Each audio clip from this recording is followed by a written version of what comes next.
wine country inferno, homes burning and people running for their lives as deadly fires torch entire Northern California communities. And literally this just went up in seconds. And for many Oregon wineries, this firefight is personal.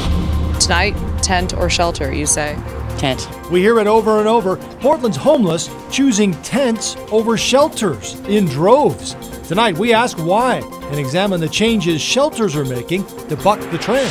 He's got big dreams, a heavy course load, and a life-threatening health condition. I'm not one to stop when things get hard. The daily 12-hour ritual keeping him alive because he refuses to accept the alternative. This is an everyday, I have to do it sort of thing. Or I die. KGW News at 6 starts now. We begin tonight with a question. Would you rather live in a tent or a shelter? For much of Portland's homeless, the answer is a tent. Shelter operators say they hear that a lot, and they're trying to work to fix that. This comes after KGW's hour-long investigation, Tent City, USA.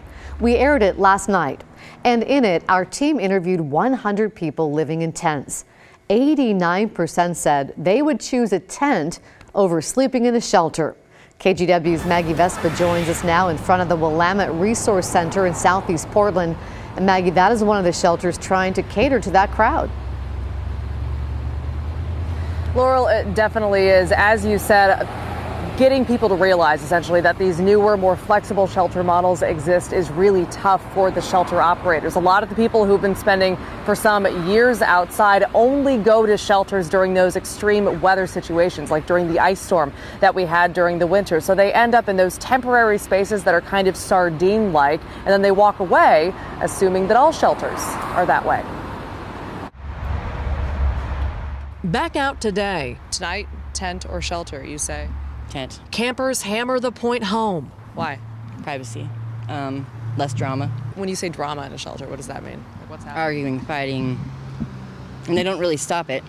They just take it outside. Nevertheless, we continue to hear answers about shelters like this one during last night's panel. Specifically, we've doubled the number of shelter beds that are available in our community over the last 18 months. And those beds, say officials, are full. In fact, Portland shelters have wait lists for both men and women, in part because shelter models are changing to get more people in the doors. The principle that I think is expressed through a shelter like this is come as you are. Case in point, the Willamette Resource Center. It's run by Portland-based Transition Projects. It's a women and couples shelter where you can stay and store your stuff 24/7. It's also not a clean and sober house, meaning people aren't turned away for coming in high or drunk. TPI staff point residents here from their day center. They also have teams that go to camps and spread the word about resources.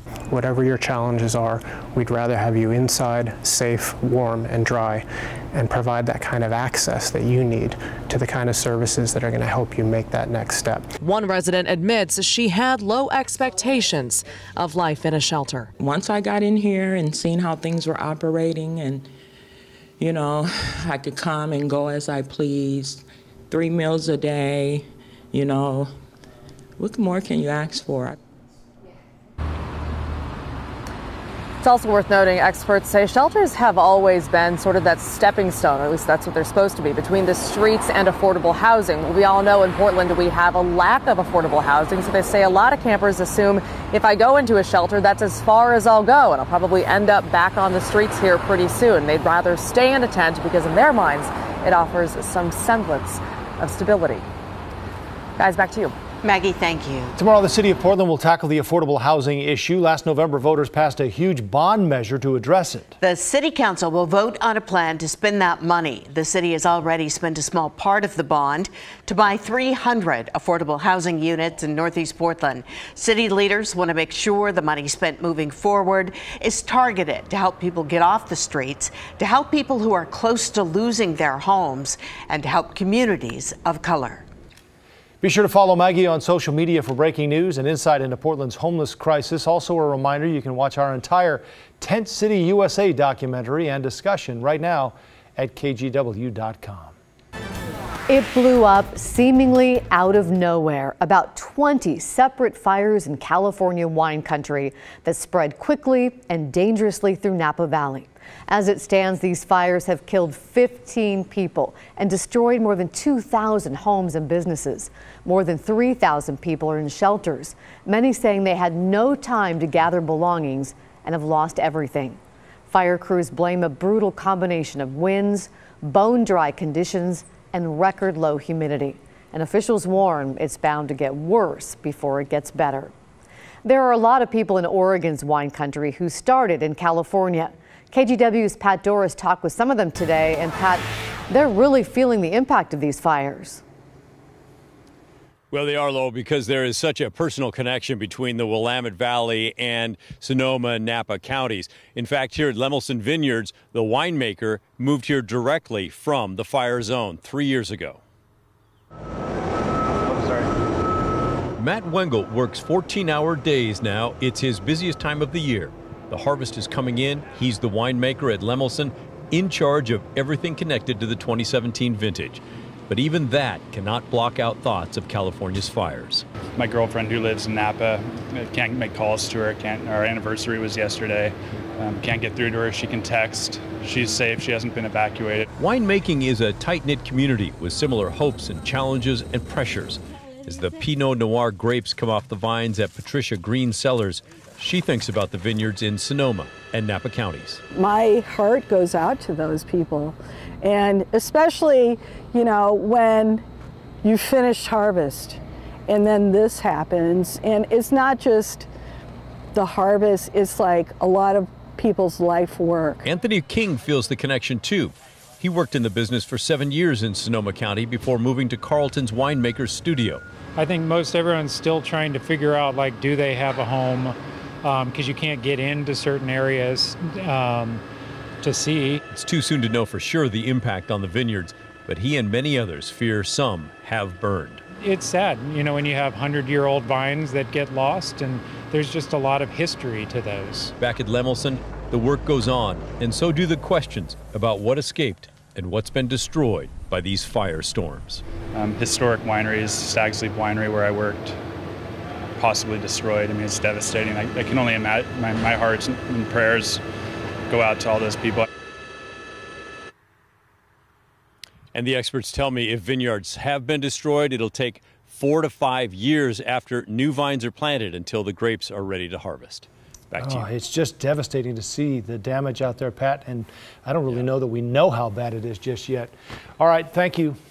A man arrested for driving drunk and killing a mother and 4 children had a blood alcohol level nearly 4 times the legal limit. Fabian Garcia was arraigned in a Marion County court this afternoon. Court documents show his BAC was .318. .08 is the legal limit. He's facing 5 counts of manslaughter as well as DUI and driving with a suspended license. He already has 1 prior conviction for DUI and was arrested again for it this past July.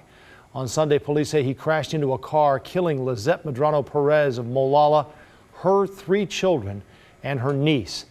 Based on his prior record, the judge denied bail. New dashcam video shows us a police chase in Washington after a man threatened to pull off a Las Vegas-style shooting. It started at Joint Base Lewis McChord and continued south on I-5. Dashcam video from McCowlitz County Sheriff's deputy shows the suspect stop right in front of a truck pulling a trailer. The suspect then speeds up again, passing people on the shoulder and going as fast as 100 miles per hour. Just outside Kalama, police say he hit a car and ran off the road. The suspect, 35-year-old Christopher Blevins, is now in jail, accused of eluding police, hit and run, and reckless endangerment.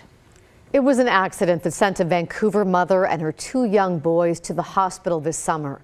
A car drove over the mom, hitting her sons in a Safeway parking lot. All survived, but it wasn't clear how well they would recover. Taylor Vito spoke with that family today, and Taylor, they're doing better than expected. In fact, the family is calling their recovery a miracle.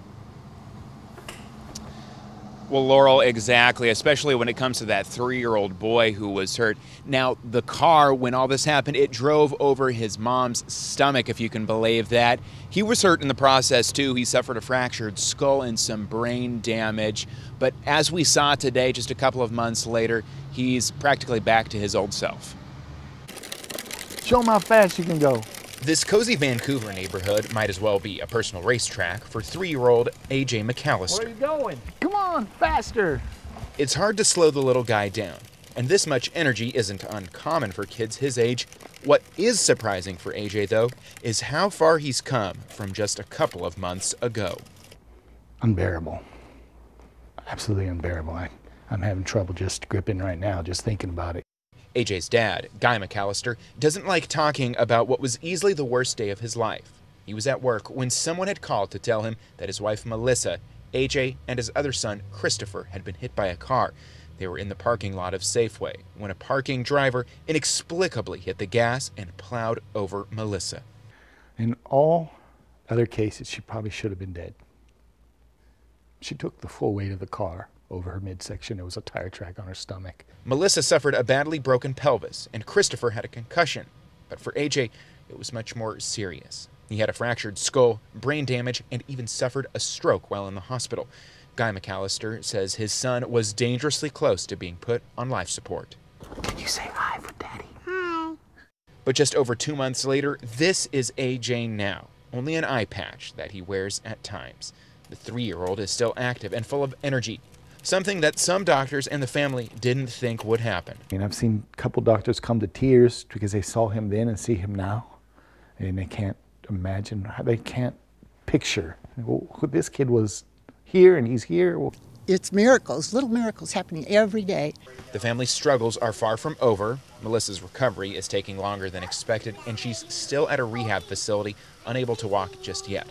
But the McAllister family is still one, and A.J. is still their feisty 3-year-old. He's wowing everybody. There are things going on here that science can't explain. Now, as for the driver who's accused of hitting the family, it's not clear if he's been charged related to this accident. I did reach out today to the Clark County Sheriff's Office to get an update on their investigation and the driver, but at this point, I'm still waiting to hear back. Guys? Taylor, thanks. McMinnville High School is getting ready for protests ahead of tomorrow's visit from Education Secretary Betsy DeVos. DeVos's views on charter schools, among other policies, have been controversial. Her school visits across the country have drawn protests. DeVos requested to visit McMinnville because the district has made big strides in closing achievement gaps and implementing hands-on learning. DeVos will get a look at the school's Engineering and Aerospace Sciences Academy. The district expects protesters, but they hope it just doesn't interfere with the students. It'll be a safe event. All we ask is for people to respect, the students' safety and the fact that they're here to learn and go to school and, not be bothered. DeVos is set to visit at 2 o'clock tomorrow afternoon. The district, local law enforcement, and the U.S. Marshal's Office are all involved in security for that visit tomorrow. She was a beloved member of the Oregon Zoo community, and for most of her life, she beat the odds. Over the weekend, sadly, the zoo had to put down its beloved mama sea otter, Thelma. They think she was 19 years old. Pretty old for an otter. Thelma came to the zoo in 2000, 2 years after she was rescued. 6 years after that, caregivers noticed one of her lungs was not inflating properly, so they removed it. Despite that, she and her companion Eddie thrived at the Oregon Zoo and adopting an orphan otter pup named Juno. She was even named the zoo's Mother of the Year in 2015. In order to stay alive, he needs to sacrifice 12 hours of his day. But when we come back, this PSU student explains it's really no choice at all. And we just had a rainbow over downtown Portland that just now faded away. Well, there's a faint hint of it still right there, very faint. But the thing about that is that means we're getting some sun breaks now as the steady rain has moved east. It's cool, there's no big warm up on the way, but we'll get some sun. However, some of the showers may develop into something else tomorrow. We'll let you know what that is.